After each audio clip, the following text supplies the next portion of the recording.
as capable and in control as we may feel. The mind is able to trick us in many ways, and one of those ways is through cognitive bias. Cognitive bias is a systematic error in thinking that happens when the brain attempts to simplify the information it is processing and interpreting, which can then impact the decisions and judgments we make. As Yale psychology professor Woo Kyung Ahn recently explained to NPR, cognitive biases probably helped our ancestors make quick decisions to survive, but now these biases can work against us.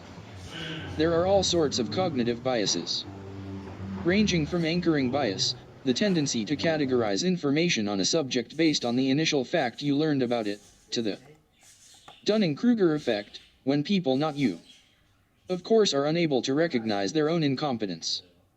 As Ahn, who wrote the book Thinking 101, How to Reason Better to Live Better, also explained to NPR, we are all guilty of harboring cognitive biases. The three most common cognitive biases that we are all guilty of include the tendency to overestimate our abilities, the instinct to fixate on the negatives, and cherry-picking data to confirm an already determined worldview. Overestimating our abilities can lead us to underprepare for something because we assume we can already do it.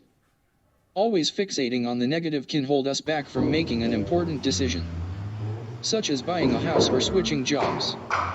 Meanwhile, only paying attention to data that confirms what we already know can keep us from learning and accepting other facts.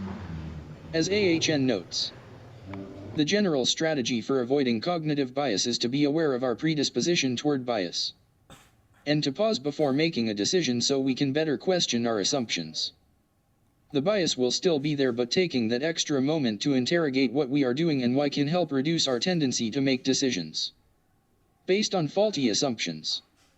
Some of the specific strategies for overcoming the most common cognitive biases include over-preparing for big events, projects, or presentations, to avoid the trap of overconfidence, making it a point to focus on both the positive and negative aspects of a decision, and making a conscious effort to look at issues and current events from a number of different perspectives, rather than relying on our previous assumptions.